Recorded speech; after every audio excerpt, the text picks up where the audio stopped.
मुंडवा जमीन घोटाळ्याप्रकरणी उपमुख्यमंत्री अजित पवारांचा 24 तासात राजीनामा घ्यावा अंजली दमानी यांची मागणी। राजीनामा न दिल्यास उद्या केंद्रीय गृहमंत्री अमित शहांना भेटणार, दमानी यांचा इशारा।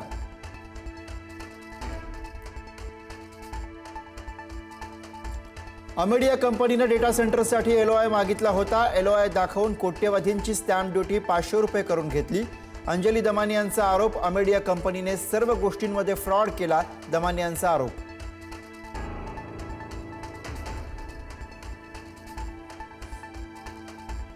श्रीरामपूरमध्ये काँग्रेस जिल्हाध्यक्ष सचिन गुजर यांचं अपहरण, आरोपींकडून गुजर यांना मारहाण, तर काँग्रेस प्रदेशाध्यक्ष हर्षवर्धन सकपाळांकडून घटनेचा निषेध।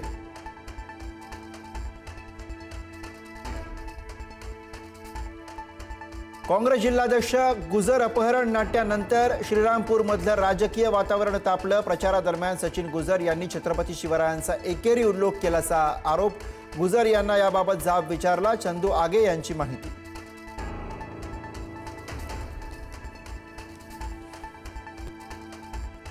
केंद्रीय मंत्री डॉक्टर जितेंद्र सिंग यांचं IIT बॉम्बेच्या वक्तव्यावरती राज ठाकरेंचा संताप। पोटात साचलेली मळमळ पुन्हा ओकायला सुरुवात, मुंबई महाराष्ट्रापासून वेगळं करण्याचा डाव, राज ठाकरेंचा हल्लाबोल।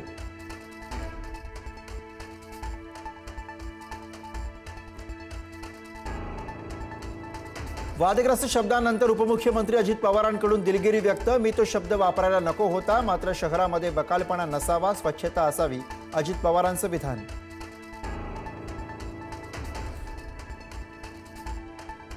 पालघरच्या डहाणूमध्ये मुख्यमंत्री फडणवीसांची सभा। नगर परिषद निवडणुकीच्या उमेदवारांसाठी मुख्यमंत्री प्रचाराच्या मैदानात। डहाणूमध्ये शिंदेंची शिवसेना आणि भाजप आमने सामने।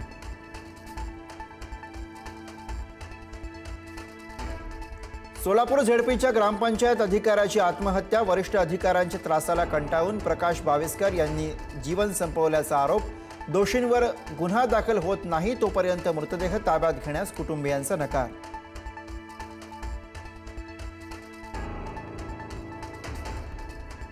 बीड जिल्ह्यातील मारहाणीचं सत्र सुरूच। शिरूर तालुक्यामधील रायमोहमध्ये विद्यार्थ्यांच्या टोळक्यांची अपंग विद्यार्थ्याला मारहाण। मारहाणीचा व्हिडिओ सोशल मीडियावरती व्हायरल।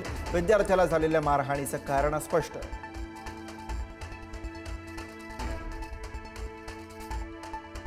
राज्यामध्ये अवैध गर्भलिंग निदान चाचणीचं रॅकेट सक्रिय। 15 एजंट रडारवर।